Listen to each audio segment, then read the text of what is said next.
Hello everyone, welcome to Anu miss. आज इस video में हम लोग जो है संज्ञा को आगे बढ़ाएंगे। जैसा कि पिछली वीडियो में हम लोगों ने संज्ञा पढ़ा था और संज्ञा में हम लोगों ने संज्ञा के कुछ प्रकार भी देखे थे, जैसे कि व्यक्तिवाचक संज्ञा और जातिवाचक संज्ञा के बारे में हम लोगों ने पढ़ लिया था। ठीक है, अगर आपने जो है केबीएस का फॉर्म भरा है तो आपके लिए ये वीडियो बहुत इंपॉर्टेंट है। अगर आपने अभी पिछली वीडियो नहीं देखी है तो प्लीज आप जाकर के वो वीडियो जरूर देखें। आज के इस वीडियो में हम लोग संज्ञा को आगे बढ़ाएंगे और इसमें हम लोग जो है नेक्स्ट संज्ञा के बारे में पढ़ेंगे, जो कि भाववाचक संज्ञा है। ठीक है, भाववाचक संज्ञा और समूहवाचक संज्ञा के बारे में आज की इस वीडियो में हम लोग देखेंगे। तो चलिए स्टार्ट करते हैं। सबसे पहले अगर हम बात करें कि भाववाचक संज्ञा क्या होती है, ठीक है, संज्ञा क्या होती है आप लोगों ने बहुत अच्छे से देखा। ठीक है, हमने जो है पिछली क्लास में बहुत ही अच्छे से इसे समझा था। बिल्कुल रटने वाली चीजें हम लोगों ने नहीं देखी थी, बिल्कुल हम लोगों ने केवल इसे समझा था। ठीक है, तो संज्ञा के बारे में आई होप कि कोई भी डाउट नहीं होगा।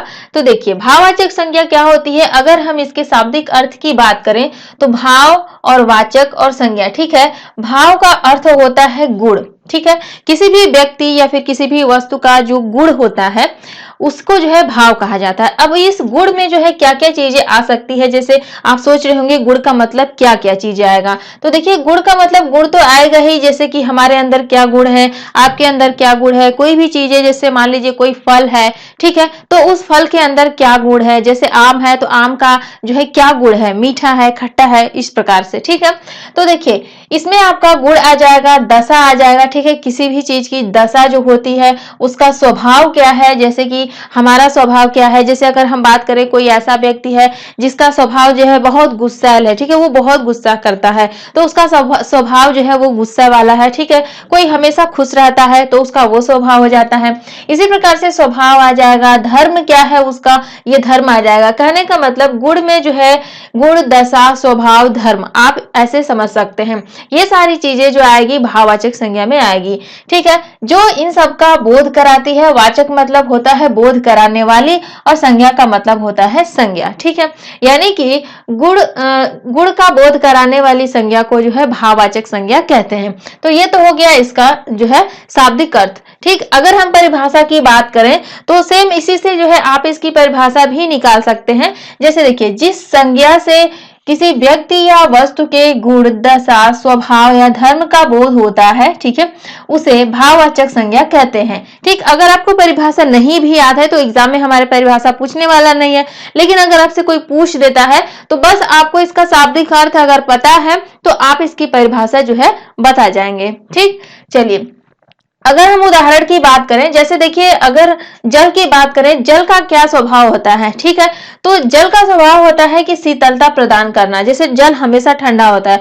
अब आप सोच रहे होंगे कि जल तो अगर हम गर्म कर दें पानी को तो वो गर्म हो जाएगा। ठीक है, तो ठीक है वो गर्म हो जाएगा, लेकिन अगर हम इसके प्राकृतिक स्वभाव की बात करें कि जल हमेशा जो है किस कंडीशन में रहता है, कैसा रहता है, इसका स्वभाव क्या है, ठीक, तो ये इसका काम होता है शीतलता प्रदान करना, यानी कि शीतल रहता है, ये हमेशा ठंडा रहता है।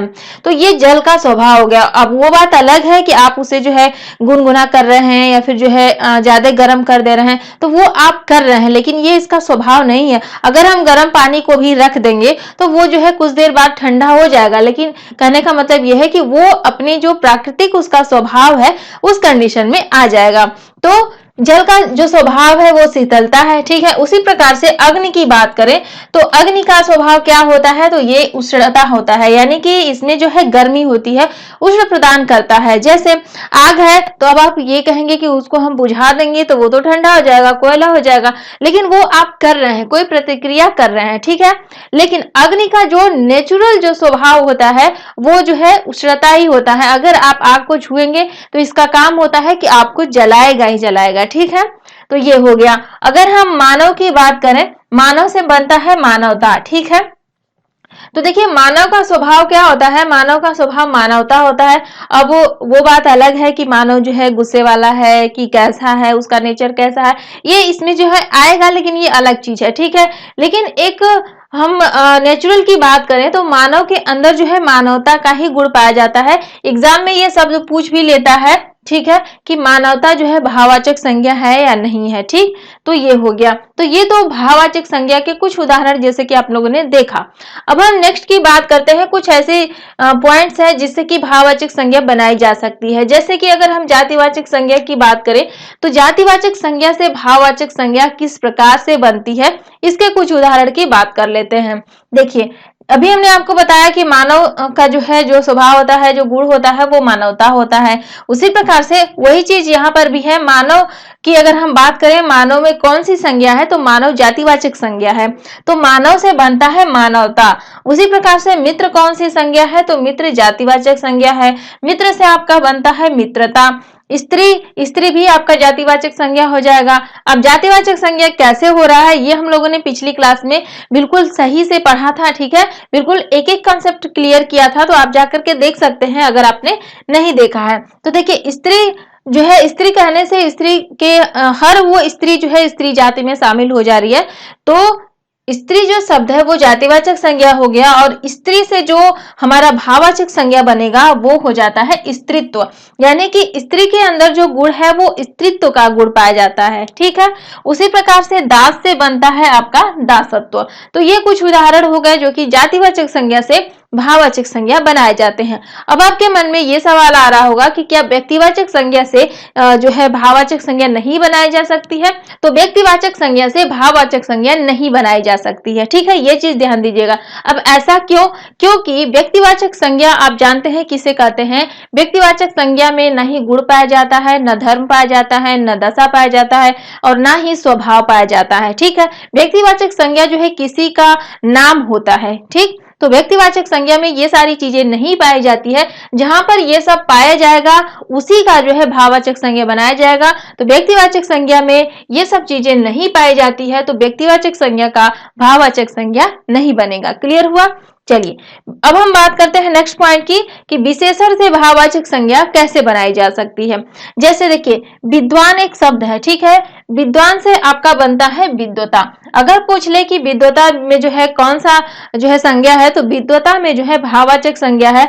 लेकिन विद्वान की बात करें तो विद्वान जो है एक विशेषण के रूप में आएगा। ठीक है, तो विद्वान से बनता है विद्वता। उसी प्रकार से मीठा शब्द से बनता है मिठास। मिठास जो है वो भाववाचक संज्ञा है, क्योंकि ये जो है मिठाई के गुण को बता रहा है। ठीक है, कोई भी मीठा है, ठीक, तो जैसे मान लीजिए लड्डू है, तो लड्डू में जो है कौन सा गुण है, तो मिठास का गुण पाया जाता है, तो वो चीज है यहाँ पर। ठीक, तो ये गुण को जो है दर्शा रहा है। उसी प्रकार से सज्जन से बनता है सज्जनता। ठीक है, तो ये हो गया विशेषण से कुछ भाववाचक संज्ञाएं। इसी प्रकार से बहुत सारी संज्ञाएं, बहुत सारे जो है शब्द होते हैं। यहाँ पर कुछ ही उदाहरण मैंने आपको समझने के लिए केवल बताया है, बहुत सारे उदाहरण यहाँ पर हम नहीं लिख सकते हैं। अगर आपके पास कोई बुक है तो आप उस बुक से जो है बहुत सारे उदाहरण देख सकते हैं, लेकिन हमें जो है केवल कंसेप्ट क्लियर करना है कि किस प्रकार से हम लोग पकड़ेंगे कि इस शब्द में जो है भाववाचक संज्ञा है। तो उम्मीद है कि आपको सारे पॉइंट्स क्लियर हो रहे होंगे। एक चीज और देखिएगा, कि एक चीज और नोटिस कर रहे होंगे आप कि प्रायः होता क्या है कि जो भाववाचक संज्ञा होती है वो जो है आपके प्रत्यय से जो है बनी होती है। जैसे देखिए, यहाँ पर मानव में जो है ता प्रत्यय लगा हुआ है, तो इससे बन गया मानवता। ठीक, मित्र में जो है ता प्रत्यय लगा तो मित्रता हो गया। स्त्री में त्व प्रत्यय लगा तो स्त्रीत्व हो गया। दास में त्व प्रत्यय लगा तो जो है दासत्व हो गया। ठीक है, तो इस प्रकार से जो शब्द होते हैं प्रायः जो है जिसमें प्रत्यय लगे होते हैं वो शब्द जो है भाववाचक संज्ञाएं होती है। तो ये भाववाचक संज्ञा जो है, अगर आप कंफ्यूज हो रहे हैं कहीं, तो एक छोटा सा ट्रिक है जो कि आप जो है इससे चेक कर सकते हैं। ठीक, चलिए नेक्स्ट पॉइंट की अगर बात करें, सर्वनाम से भाववाचक संज्ञा कैसे बनाएंगे। ठीक है, तो देखिए, जैसे अगर हम बात करें अपना शब्द की, अपना शब्द क्या है, तो अपना जो है एक सर्वनाम है। ठीक, सर्वनाम अभी हम लोगों ने नहीं पढ़ा है, फिलहाल यहाँ पर जो है जो ये अपना शब्द है ये सर्वनाम होता है। सर्वनाम किसे कहते हैं, तो जो संज्ञा के स्थान पर प्रयोग होता है जो शब्द उसे सर्वनाम कहते हैं। इसके बारे में डीप में हम लोग जो है नेक्स्ट वीडियो में देखेंगे। ठीक है, जब हमारी संज्ञा कंप्लीट हो जाएगी। फिलहाल देखिए, अपना जो शब्द है एक सर्वनाम है, और अपना से बनता है अपनापन या फिर अपनत्व। ठीक है, इंपॉर्टेंट शब्द है जो कि एग्जाम में पूछे गए हैं और पूछा भी जा सकता है। उसी प्रकार से एक शब्द है आपका निज। निज से बनता है निजता या फिर निजत्व। ठीक है, नेक्स्ट पॉइंट है क्रिया से भाववाचक संज्ञा कैसे बनाएं। कुछ क्रियाएं होती हैं जिससे कि भाववाचक संज्ञाएं बनती है। जैसे घबराना, घबराना क्या है? घबराना एक क्रिया है, ठीक है, और इस शब्द से बनता है घबराहट, ठीक है। देखिए अब यहाँ पर आहट शब्द जो है, आहट प्रत्यय जोड़ देने से यहाँ पर घबराहट बन गया, ठीक। तो ये जो है भाववाचक संज्ञा हो गया। उसी प्रकार से यहाँ पर जो है दौड़, दौड़ना हो जाएगा। ये दौड़ना जो है क्रिया है, दौड़ना से बना है दौड़, ठीक है, ये भाववाचक संज्ञा हो जाएगी। मारना से मार शब्द, ठीक है, तो ये जो है आपका भाववाचक संज्ञा है, ठीक। तो ये हो गया भाववाचक संज्ञाएं। कुछ अन्य शब्द भी हैं, जैसे कि शाबाश एक शब्द है, और शाबाश से जो है शाबाशी शब्द बनता है, और ये शाबाशी शब्द जो है ये भी एक भाववाचक संज्ञा को दर्शाता है, ठीक है। दूर से दूरी हो गया, वाह वाह से वाहवाही हो गया, ठीक। तो ये सब क्या है? ये सब जो है गुण, दशा, स्वभाव, धर्म, इन सब को दर्शा रहा है। कहने का मतलब ये है कि बस आपको इतना याद रखना है कि अगर कहीं पर किसी भी व्यक्ति का, किसी भी वस्तु का, किसी का भी, ठीक है, अगर गुण को बता रहा है, ठीक, वहां पर गुण की बात कही जा रही है, दशा की बात कही जा रही है कि वो कैसा है, ठीक है, अगर या फिर स्वभाव, धर्म की बात कही जा रही है, तो वहां पर भाववाचक संज्ञा होगा। एक चीज और ध्यान दीजिएगा, यहाँ पर जो स्वभाव में आपका जैसे कि प्रेम, घृणा, ठीक है, दुख, ये सब चीजें भी जो है आपके स्वभाव में शामिल हो जाएंगी। तो ये भी शब्द जो है भाववाचक संज्ञा में ही आता है। तो जैसे कि ये शब्द कुछ अगर हम लिख दें यहाँ पर, तो जैसे प्रेम हो गया, ठीक है, प्रेम, घृणा हो गया, दुख, ठीक है, दुख, दया, इस प्रकार से जो हमारे भाव होते हैं, जो भावनाएं होती हैं, ठीक है, ये शब्द भी जो है भाववाचक संज्ञा में आता है। क्लियर?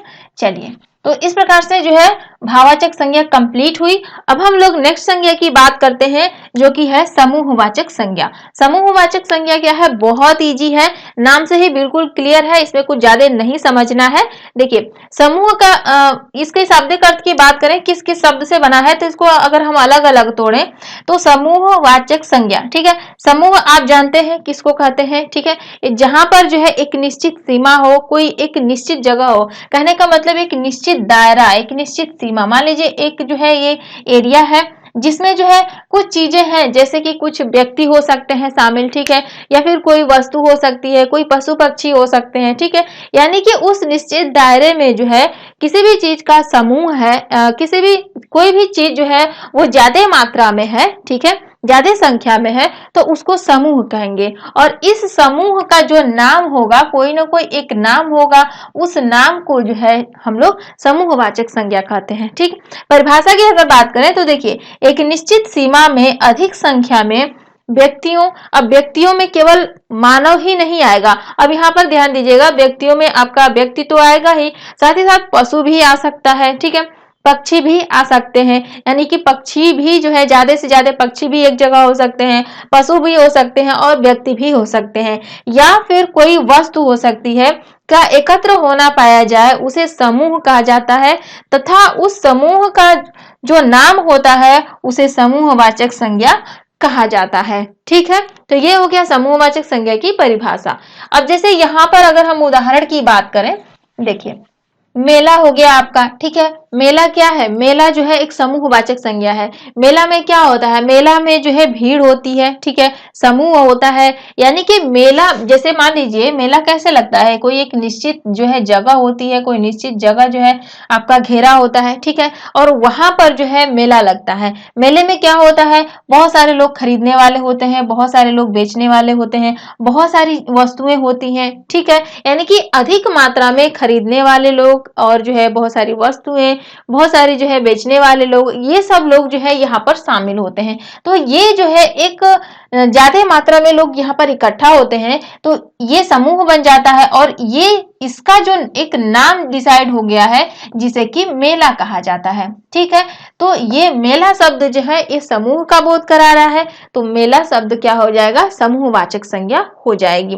उसी प्रकार से भीड़ भी जो एक शब्द होता है, भीड़ भी आपका क्या होता है? समूहवाचक संज्ञा में ही आता है। भीड़ क्या होता है? जैसे मान लीजिए कहीं पर जा रहे हैं, कहीं पर जो है कुछ लोगों का भीड़ इकट्ठा, कुछ लोग जो है एक जगह खड़े हुए हैं, ठीक है, एक जगह जो है इकट्ठा हो गए हैं, तो वहां वहां पर जो है कई सारे लोग हो गए हैं, मान लीजिए कुछ एरिया है इतना दूर और वहां पर 10 15 20 25 लोग जो है हैं, तो वहां हम लोग क्या कहेंगे कि वहां पर भीड़ लगी हुई है। तो वहां जो भीड़ शब्द है, भीड़ शब्द भी जो है किसका बोध करा रहा है कि वहां पर जो है ज्यादा से ज्यादा लोग जो है इकट्ठा हुए हैं। तो ये भी जो है आपका समूहवाचक संज्ञा हो जाएगा। उम्मीद है कि आपको समझ में आ रहा होगा। चलिए नेक्स्ट पॉइंट की बात करें, इसमें एक विद्यालय शब्द है, विद्यालय भी जो है आपका समूहवाचक संज्ञा में आएगा, क्योंकि विद्यालय में भी जो है विद्यार्थी होते हैं, टीचर्स होते हैं, ठीक है, सारे कर्मचारी होते हैं, बहुत सारे लोग होते हैं विद्यालय में। तो इन सबका जो एक ग्रुप होता है, समूह होता है, जिसे कि विद्यालय कहा जाता है। विद्यालय किसी एक पर्सन से तो चलेगा नहीं, ऐसे नहीं कि कोई एक विद्यार्थी है और उसको विद्यालय कह दिया जाए, ठीक है। यहाँ पर बहुत सारे फर्नीचर्स भी होंगे, ठीक है, टेबल होंगे, मेज होगा, बहुत सारी चीजें होगी जिससे मिला करके एक विद्यालय का निर्माण हुआ है। तो विद्यालय शब्द भी जो है एक समूहवाचक संज्ञा में आएगा। एक चीज ध्यान दीजिएगा, विद्यालय जो शब्द है यहाँ पर जातिवाचक संज्ञा भी आपकी होती है। तो अगर ऑप्शन में समूहवाचक संज्ञा नहीं है, जातिवाचक संज्ञा दी गई है, तो जातिवाचक संज्ञा हमारी सही हो जाएगी, ठीक है। नेक्स्ट उदाहरण है झुंड, ठीक है। झुंड भी जो है ये समूहवाचक संज्ञा होता है, इसमें भी जो है जो समूह होता है। सेना हो गया, ठीक है, उसी प्रकार से अस्पताल शब्द हो गया, मंडल हो गया, गुच्छा हो गया, ठीक है। देखिए गुच्छा शब्द भी जो है आपका समूहवाचक है। इसमें भी कोई एक चीज, जैसे मान लीजिए कि फूल है, फूलों को गुच्छे की अगर बात करें तो ऐसे नहीं कि केवल एक गुलाब का फूल यहाँ पर है तो इस एक गुलाब के फूल को गुच्छा कहेंगे, ठीक है, ऐसा नहीं है। बहुत सारे फूल इसमें जो है होंगे, तभी जाके जो है ये एक गुच्छा बनेगा, ठीक। तो इसको ये भी जो है समूहवाचक संज्ञा हो जाएगा। उसी प्रकार से एक इंपॉर्टेंट शब्द आता है गिरोह, जो कि एग्जाम में काफी ज्यादा पूछा जाता है। तो गिरोह शब्द भी जो है आपका जो है समूहवाचक संज्ञा में आएगा। इस प्रकार से बहुत सारे शब्द आ जाते हैं, ठीक है, समूहवाचक संज्ञा में। तो आज के लिए इस वीडियो में बस इतना ही। अगर आपको कहीं डाउट है तो आप हमें कमेंट में बता सकते हैं। और पिछली वीडियो अभी आपने नहीं देखी है संज्ञा की, तो ऊपर आई बटन पर लिंक आपको मिल जाएगा, आप जा करके देख सकते हैं। तो वीडियो देखने के लिए आप सभी लोगों का बहुत बहुत धन्यवाद। और अभी तक आपने वीडियो को लाइक शेयर नहीं किया है तो जल्दी से वीडियो को लाइक कर दें और ज्यादा से ज्यादा वीडियो को शेयर करें। तो चलिए मिलेंगे नए वीडियो में नए टॉपिक के साथ। Thank you.